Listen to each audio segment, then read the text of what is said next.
Okay, so this is where we start looking at indeterminate systems.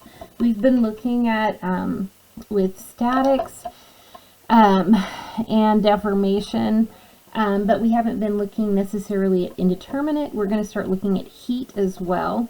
So if I have a system and it is a steel pipe column with a cross-sectional area A1, and it's connected to a flange, and we have an aluminum pipe with a cross-sectional area that's also connected at rigid supports A and C. Determine the stress in the pipe, the aluminum pipe, the deflection of B.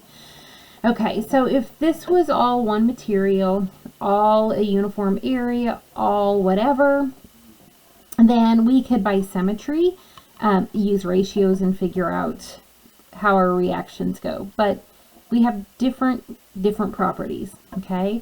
So I'm going to start over here with A to B, and this is steel. And so when I'm looking at steel, I am given an area of 5.6 inches squared, and I have an initial length of 120 inches. If I come down here, cold rolled steel, I have a yield stress of 82 KSI, and I have a modulus of elasticity, modulus times, okay, look at our units again, 30 times 10 to the third KSI. When I'm over here looking from B to C, I have aluminum. I have area of the aluminum is given at 4.4 inches squared. The length of the aluminum, oops, so this should be B to C, even though I keep calling it aluminum. BC is 144 inches. The yield stress of the aluminum is 40 KSI. The modulus of the aluminum is 10 KSI. Okay, so I want to find the stress in the pipes. Well, I know that the stress from B to C is going to be the force in B to C divided by the area of B to C. And I know that the stress in A to B has to be the force in A to B divided by the area of A to B, because that's what my equation for stress is. Well, what is the force of A to B? Okay, if I'm pushing, then I probably have reactions that are pushing and pulling back. And I have a force at A and I have a force at C. If I cut internally, okay, then I can see that my force of AB has to be equal and opposite to my force at A. If I cut internally, my force in BC is equal and opposite to force C. Okay, so the first thing I need to do is I need to summarize all that up mathematically. And we start with a free body diagram, and we start with equilibrium. Okay, so let's start with our big picture. And I have 60 kips pushing to the left, and I'm going to assume that my reactions are pushing as follows. If I sum forces in the x direction, okay, I know that the forces have to equal 0, and I have force A plus force C minus 60 kips equals 0. So force A plus force C equals 60 kips. I can't really sum forces Y, and I can't sum forces Z. I can't sum moments about the Z-axis, because everything is axial. It's all running through, it's concurrent, and so we can't sum moments. So I have force A and force C. I'm also going to quickly look, coming from the left, if I have force A, and I assume tension, force AB, then when I sum my forces in the x direction to the right is 0, I get force A plus force AB equals 0, so force AB has to equal negative force A. Okay? And I can do the same thing here. I have that external force C. I assume positive BC. And if I sum my forces in the x direction, BC equals FC. I have this relationship. I cannot say that FC and FA are equal. Okay? Let's see. My pencil's bothering me. So I have this, I have this, I have this. And I know how I'm related to here and here with my internal forces. So now we need to look at geometry. This is step 2. If I look at my system and I fixed into between here and I load it up, I'm going to be moving. Okay? I'm going to be moving this flange at B if I'm pushing it, which means this is probably getting shorter, this is probably getting longer. I don't have a gap or anything, so I know that delta AB plus delta BC has to equal 0. I know that delta AB is going to be in compression, so this delta will be negative. I'm not going to call it negative yet because the math works out. If you start just putting in positives and negatives without just setting it up using equilibrium, you're going to end up with like backwards signs. And so I know at the end of the day that delta AB plus delta BC has to equal 0. Okay? And I know that I have FA plus FC is 60. I also know that FAB, my internal, is negative FA, and FBC is FC. So we have our geometry, and now we need to look at force, at the deformation part. And I know that delta equals PL over AE. So if I'm looking at AB, delta of AB has to be the force of AB, the length of AB, the area of AB, and E of AB. I also know that delta BC has to be the force in BC, the length of BC, the area of BC, E of BC, and I don't plug in any values until I get to a point where I've kind of simplified a little bit. Okay? And what do I know about FAB? I said FAB equals negative FA. And I said that FBC equals FC. Because I have this first equation that's relating my reactions, and I'm going to have to get to a point where my deformation is also a relationship of my reactions. Okay? So here's my true statement.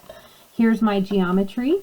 Here are my deformation equations for each section of that pipe. And so now I can set this relationship up. Negative FA, length AB, area AB, EAB, plus FC, length BC, area BC, EBC equals 0. And I can, if I want to, I can go ahead and plug these values in. But I have an equation where F plus C, FA plus FC equals 60. And I now have a secondary equation that also has FA and FC. And by using proper delta plus delta equals 0, and then using proper equilibrium, I get that negative term I knew I was going to get. There we go. Okay? So we can rewrite this equation, FA equals 60 minus FC. And I can put that down here. So I have negative 60 minus FC, length AB, area AB, EAB, plus FC, length BC, area BC, EBC equals 0. And at this point, I'm going to plug all of these numbers in.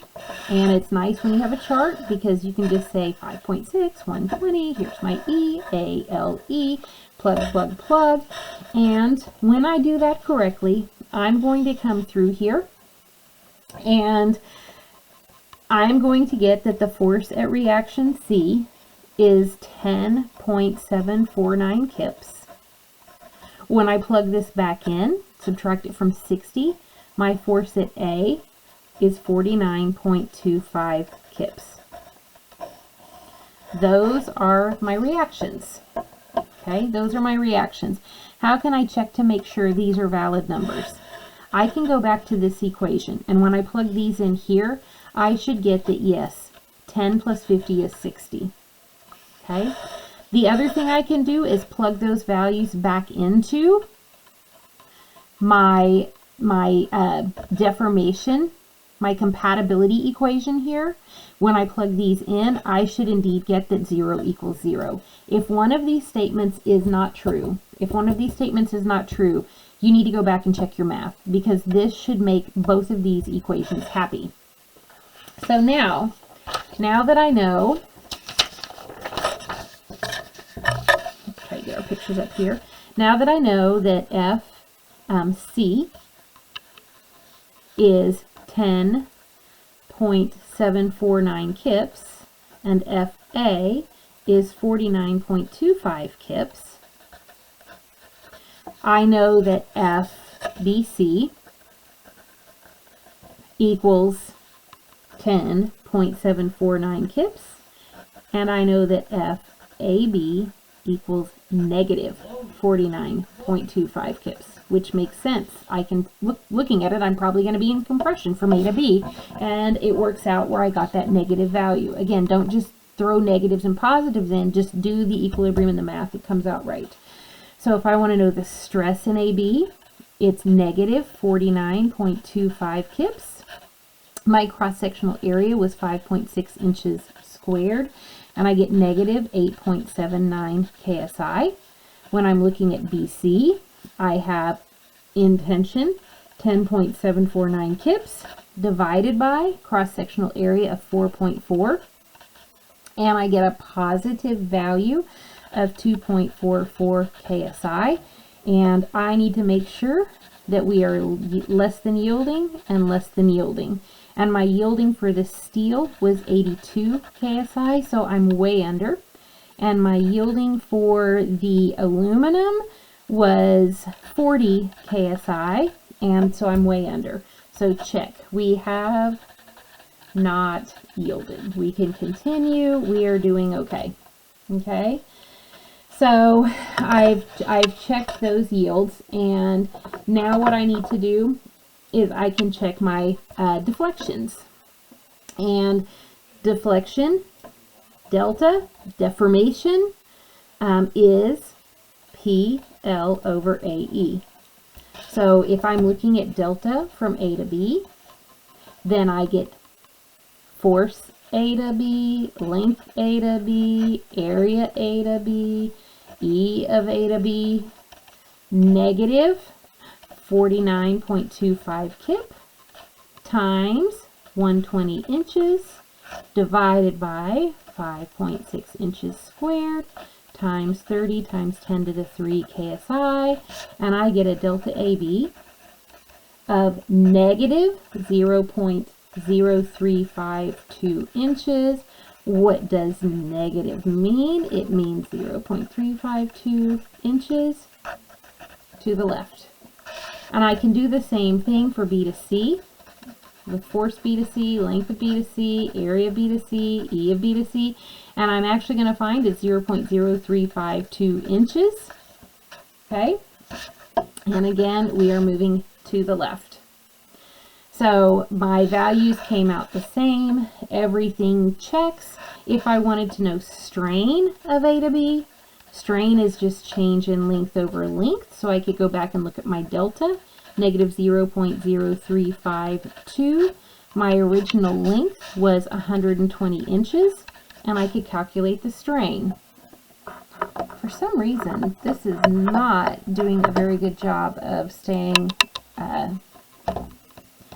so 0.0352, 120 divided by, and I get a strain of negative 2.933 times 10 to the negative 4.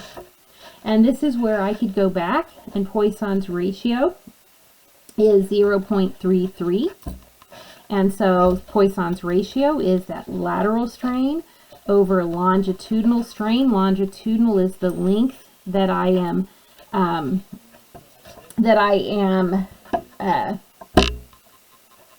putting my load in.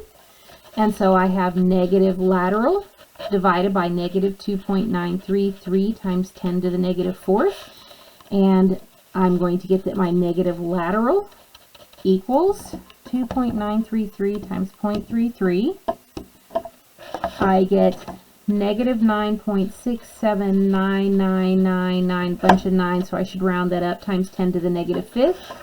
I'm going to make them a positive because they are both negatives. So my lateral strain is positive, which makes sense if I am smushing something and it is getting shorter, then that cross section has to be getting bigger. Okay, so it makes sense that this is positive. And what is strain?